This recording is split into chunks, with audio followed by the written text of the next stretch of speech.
ಕೃಪೆ ಏನು ಗೊತ್ತಾ?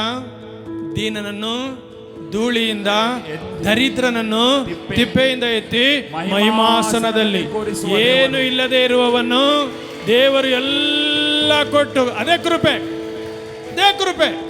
ಮತ್ತು ನಾವೇನಾದ್ರೂ ಆಗಿದ್ರೆ ಅದು ಕೃಪೆನೇ. ಅರೆ ಇನ್ನು ಕೃಪೆನ, ಆ ಕೃಪೆನ ನೀವು ಯಾರಾದ್ರೂ ಹೊಂದ್ಕೊಂಡ್ಬಿಟ್ರೆ ನೀವು ಸಾಧಾರಣವಾಗಿ ಜೀವಿಸೋದಿಲ್ಲ.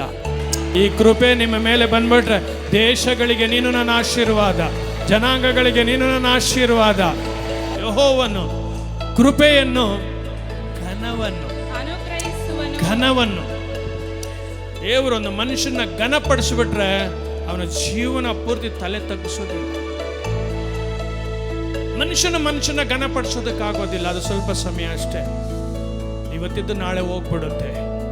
ದೇವರು ಸಭೆಗೆ ವಾಗ್ದಾನ ಮಾಡ್ತಾ ಇದ್ದ, ನಾನು ಬರೀ ನಿಮಗೆ ಕೃಪೆನ ಮಾತ್ರ ಕೊಡೋದಿಲ್ಲ, ಘನವನ್ನು ಕೊಡುತ್ತೇನೆ, ಘನವನ್ನು ಕೊಡುತ್ತೇನೆ. ಘನವನ್ನು ಕೊಡುತ್ತೇನೆ ಅಂದ್ರೆ ನಾವು ತಿಪ್ಪೆ ಅನುಭವ ನಮಗಿರೋದಿಲ್ಲ, ಕಷ್ಟದ ಅನುಭವಗಳು ನಮಗಿರೋದಿಲ್ಲ. ಅವೆಲ್ಲವುಗಳನ್ನು ದಾಟಿ ಬಂದು ನಾವು ನಡೀತಾ ಇದ್ರೇನೆ ಒಂದು ಗಾಂಭೀರ್ಯ ಬಂದ್ಬಿಡುತ್ತೆ. ಎಷ್ಟು ಒಳ್ಳೆಯವನು ದೇವರು, ನನ್ನನ್ನು ಎಷ್ಟಾಗಿ ದೇವರು ಆಶೀರ್ವದಿಸಿದ್ದಾನೆ. ಘನತೆ ಎಲ್ಲ ಮನುಷ್ಯರಿಗೂ ಬೇಕು.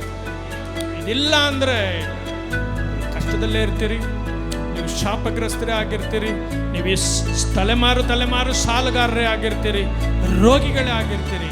ಒಬ್ಬ ತಲೆನ ದೇವರು ಎತ್ತುಬಿಟ್ರೆ, ಅದಕ್ಕೆ ಕೀರ್ತನೆಗಾರನು ಹೇಳ್ತಾನೆ, ಆತನು ನನ್ನನ್ನು ಹೊಸ ಎಣ್ಣೆಯಿಂದ ಅಭಿಷೇಕ ಮಾಡಿದ್ದಾನೆ. ಯಾಕೆ?